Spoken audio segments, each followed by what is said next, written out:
biyya galte mana waan anjattu tikeetii isa kuteef doolaara 1,000 kenneef naan jenne yaa even ashitti so what eenyu dubbataati eenyu firaati situ kubbayyaa faadha faaxerra lola waa'ee isaanii sinnatti mee kubbayyaan mana gurraacha deemtee akka xonoqqolsiifatu geemii taphachuu gaafa barbaadu siirii mana gurraacha dhaqxee akka hojjisiifatu situ natti mee kanaan dura maqaa haadha ibsaa barbaadee irratti hojjisiistee ibsaa xabbastee kannaan jedhe si eessa si beekaani kana hunda eessa si beekan jedhe ber sinnatti mee dhufe sagalee san immoo rikaard godheen ol baasee post godhaan lama itti abqash kana hunda sinnatti mee eessa si beekaani qoshasha qosho qombore ውሻ ይናሶፍቲሰኑ አንቺ የናትሽ ገዳይ ነሽ አጀፍቱ ሀደከት ይታል ቢኮዝ አትኬ ቆርቸ ደብዴ ዱቴ ዋንተ ቆርቸ በረከነ ከሰ ዱኩሰተኒ ማነ ያላ ይወደቅጠን ማለቀት ይያለም ተንቀብዱታና ሉቡን ከሰኒ በው ኡሙሪ ከሰን ጉቱ ቆርጭሽኒ አጀጀመ ይወጅራቴ ቆርቸ ሰንፉደቻ እንጅራቱ ሀርሜን ከነ ደብዴ ዱቴ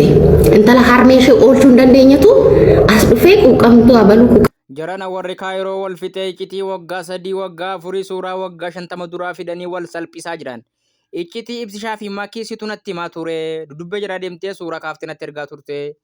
waa hedduu waan namni hin dubbanne hedduu waa jiranatti dubbataa turte jechuudhaan egaa beerii intalti jedhamtu kun Fatihaa irratti waraana addunyaa sadaffaa banuudhaan rukuttaa ajaa'ibaa wal jammaranii jiran Fatihaanis gamasiitiin qolachuudhaaf wantoota garaagaraa darbataa jirti haa ta'u malee garuu bireen yeroo Fatihaan fayyaalessummaa isii wantoota hedduu itti dubbataa turte sana keessatti viidiyoo waraabbattee sagalee waraabbattee lafa kaattee har'a gadhiiftee jirti gaa ibsishaa godhaa fi makkii jedduu namni geemii taphatee isiitti waan ta'eef viidiyoo garaagaraa yeroo jarri bashannanan yeroo jarri taphatan wantoota takka gabaabina isii viidiyoo filtariidhaan alaa garaagaraa takka waraabde gara beerii ergaa turte gaa fatuun keenya har'a immoo fatuunii fi beeriin wal lolanii iccitiin sun bakkeetti faxallaqe jedhee jira kabajamtootaaf jaalatamtoota keenya gidee nama takkaan wal loltan nama sana eenyummaa isaa waan isaa utuu hin beekin akkuma fedhe yoo ta'e obboleessi keessan iyyuu iccitii keessan hin qabatu ni baasa kanaafuu nama takka gizee komachuu barbaadan nama adda baafachuun gaariidha jechuu barbaada. Haati faatee baay'ee kanaan duraati mucaa arsiirra heerumte mucaa arsiirra ulfooftee dhuftee as geenyaan sin barbaadu jedhanii anaa fi haati faatee har'a deemnee ulfa garaadha ishii baasnee dhufne naan hin jenne riikaardii san ol baasu ani sagalee san ijaadatta miti miseenji asuma tiktaakii kana irratti naa qabde tiktaakii online shoppii san irratti naa qabde si miti kan akkas naa jedhe dhufe uqamtu haadha faatee jaalattu haadha faatee si miti dhufe haati faatee ulfa garaadha baasne har'a mucaan sin barbaadu jennaanini har'a mana yaalaa turree haadha firoofaa jennee geessinee ulfa garaadha ishii baasnee naan jenne ani kaayiroo ta'e dhufeen arge kana sinnatti maa turani achirra yoo as deebitamu odumaan fayyin kun warra gurraacha kana ol galfachaa jirti sinnaan jedhami maaliif akkasitti ree eega jaalatte maaliif akkasitti dhufteeyyuu olteen bulle kun reedii bira jirti har'a naan jenne alaashinyi guutuu warra kaayiroo keessa jiru tokko lama jedhee siibiti kan dhufee natti maa ture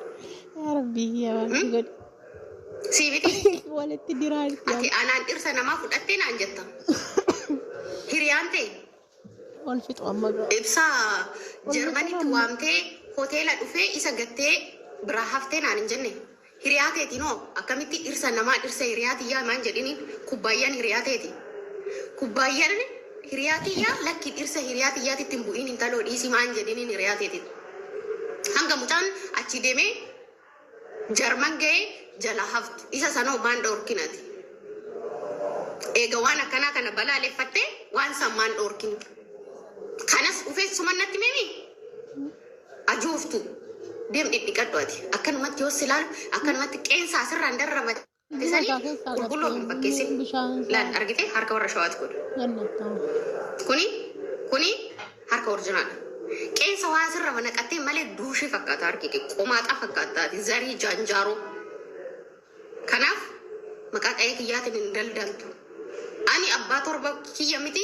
zarii gindi 13 kiyya si lakkaa jechuudha qe'ee keenyatti kanaaf qe'ee kee barbaadadhu bakkuma dhuftetti galdee miti.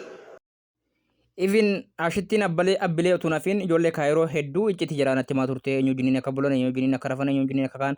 keessattuu dhimma makiitii fi ibsi shaagoo keessattuu immoo dhimma dhafaatee dhimma haati baatee ulfa baafachuu makiin sihirii adda addaa godhattee ibsi shaagoo tabbasuu